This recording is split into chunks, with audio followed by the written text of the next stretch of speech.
கொஞ்ச நாளைக்கு முன்னாடி தமிழ் செய்தி சேனல்ல நாய்கள பத்தின விவாத நிகழ்ச்சி ஒண்ணு பார்த்துட்டு இருந்தேன். அதுல விலங்கு நல ஆர்வலர் ஒருத்தர் உட்கார்ந்திருந்தாப்புல.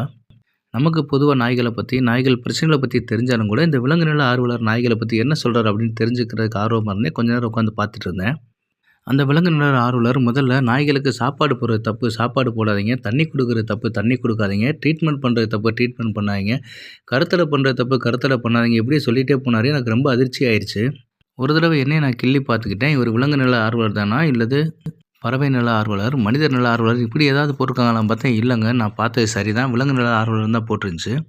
கடைசியா அவர் பேசின விஷயம் தான். ஒரு தடவ தலைய சுத்தி கிறுகிறுன்னு ஆயிருச்சுங்க. அவர் என்ன சொன்னாருன்னா, "இருக்க நாய்கள் எல்லாத்தையும் எடுத்துட்டு போய் கொலை செய்யணும்" அப்படின்னு சொன்னாரு. ஆனா, கொலை செய்யணும்னு சொல்ல வந்த அந்த கோழிக்கு நேரடியா கொலை செய்யணும்னு சொல்ல மனசு வரலங்க.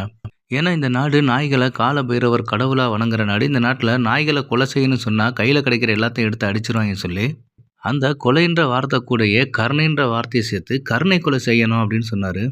உண்மையிலேயே இவங்களுக்கெல்லாம் கருணை அப்படிங்கிற வார்த்தைக்கு அர்த்தம் என்னன்னு தெரியுமா என்னன்னே தெரியல. இது மாதிரியான மனநோயாளிகள கூட்டு வந்து எப்படி ஒரு நிகழ்ச்சி நடத்துறாங்கன்னு தெரியல. அப்படி நடத்துறது தான் நடத்துறாங்க. அவங்களுக்கு குடுக்கப்பட்ட தலைப்புல, விலங்கு கொலை ஆர்வலர்னோ அல்லது நாய்களை கொலை செய்ய சொல்லும் சைக்கோ அப்படின்னு ஒரு தலைப்பு போட்டிருந்தா மிக சரியானதா இருந்திருக்கும். நம்மையே நம்பி அன்பாவும், அமைதியாவும் இருக்கிற விலங்குகளை கூட கொலை செய்யணும் அப்படின்னு சொல்ற ஒருத்தன் எப்படி விலங்கு நல ஆர்வலரா இருக்க முடியும்?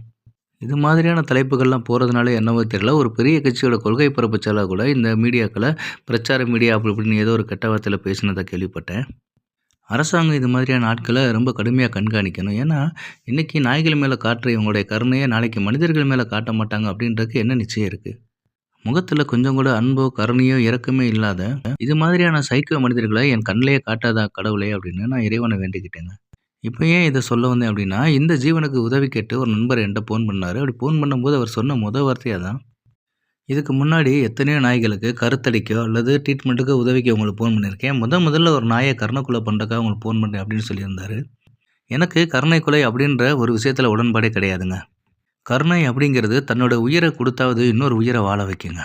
அடைக்கலம் தேடி வந்த புறாவுக்கு கருணை காட்டி, அந்த புறாவ உணவாக்கிக் கொள்ள தேடி வந்த பருந்துக்கு தன்னையே அர்ப்பணிச்ச கருணைகள் எல்லாம் கேள்விப்பட்டிருக்கேன். என்ன பொறுத்தவரைக்கும் கருணை கொலை பண்ணணும் அப்படின்னு சொன்னா, ஒரு மனுஷன் தன்னுடைய கருணைய தன்னுடைய குடும்பத்திலிருந்து தொடங்கி, நான் எவ்வளவு கருணையாளன்னு காட்டிட்டு தான் வாயில்லா ஜீவன்கள கருணை கொலை பண்றதுக்கு தயாராகணும். முடிஞ்சா கருணையோட வாழ வைங்க, முடியாட்டி கருணையோட கடந்து போங்க அப்படின்னு தான் சொல்லுவேன். இந்த ஜீவன நாம சிகிச்சைக்காக எடுத்து 1/2 மணி நேரத்திலேயே கடவுள் தன்னுடைய கருணைய இந்த ஜீவன் மேல காட்டிட்டாருங்க. இவன பார்க்கும்போது ஒரு விஷயம் நல்லா தெரிஞ்சு, இவன் வீட்ல வளர்க்கப்பட்டு எங்கேயோ வழி தவறி வந்தவன் தான். சூர்யா நகர் ஐயர் பங்களா 3 மாவடி சர்வேர் காலனி பகுதியில தங்களோட செல்ல ஜீவன்கள காணோம்னு யாராவது தேடிக்கிட்டு இருந்தா, அவங்களுக்கு இத ஷேர் பண்ணுங்க.